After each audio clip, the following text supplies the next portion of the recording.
Por que existem dois relatos de criação diferentes em Gênesis? Vamos responder a essa pergunta. Você também pode descobrir mais em godquestions.org. Em Gênesis 1:1 diz que no princípio Deus criou os céus e a terra.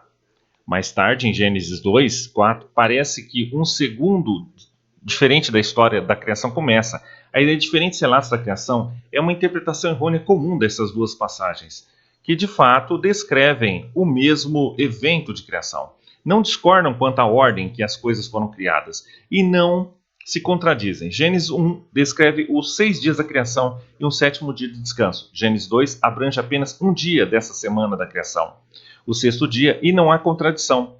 Em Gênesis 2, o autor retrocede na sequência para focar no sexto dia, quando Deus fez a humanidade no primeiro capítulo. O autor de Gênesis apresenta a criação do homem no sexto dia, como o ápice ou ponto alto da criação. Então, no segundo capítulo, o autor dá mais detalhes sobre a criação do homem e da mulher. Existem duas indicações principais de contradições entre os capítulos 1 e 2 de Gênesis. O primeiro se trata da vida vegetal. Aqui em Gênesis 1:11 diz que deixe a terra criar vegetais.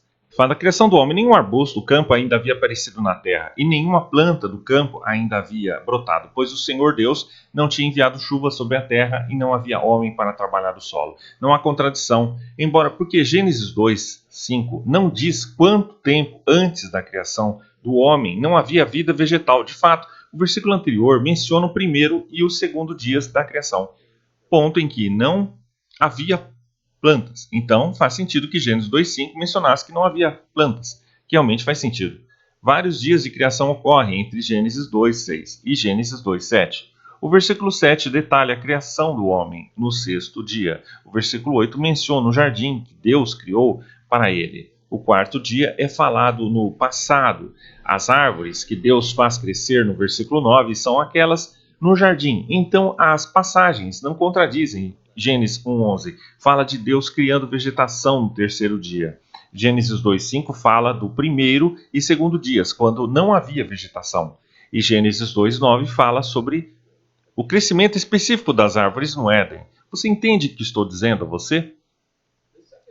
A segunda alegação se diz da vida animal.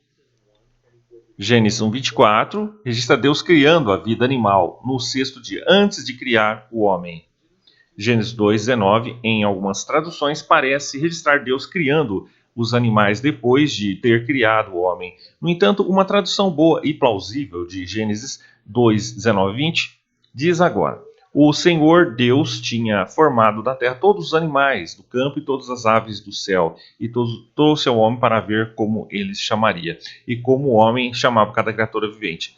Esse era o seu nome. Assim, o homem deu nome a esses gados, aves do ar e todos os animais do campo. O texto não diz que Deus criou o homem, então criou os animais, então trouxe os animais para o homem. Ao invés disso, o texto diz: agora o Senhor Deus já havia criado tudo, os animais. Não há contradição. Isso é um fato. No sexto dia, Deus criou os animais, então criou o homem, e então trouxe os animais para o homem, permitindo que o homem nomeasse os animais. Considerando os dois relatos da criação individualmente e depois reconciliando-os, vimos que Deus descreve a sequência da criação em Gênesis 1 e depois esclarece seus detalhes mais importantes, especialmente sobre o sexto dia no capítulo 2 de Gênesis.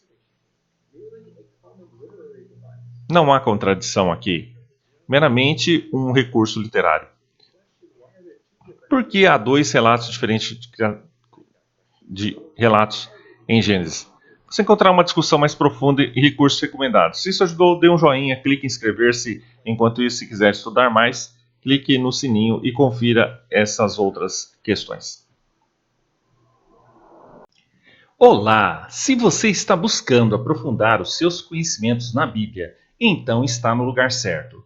O curso Interpretação Bíblica do Gênesis ao Apocalipse é a melhor opção para quem deseja ter o conhecimento necessário para compreender os textos bíblicos e aplicá-los na prática.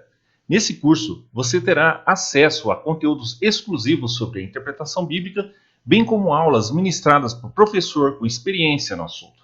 Além disso, você terá a oportunidade de acompanhar ensinamentos e debates com convidados especiais, que contribuirão para o aumento de seus conhecimentos. Não deixe de conferir os conteúdos do curso, que abordam desde o Gênesis até o Apocalipse, passando por todos os outros livros da Bíblia. Você terá acesso a informações valiosas que contribuirão para a sua formação teológica e espiritual.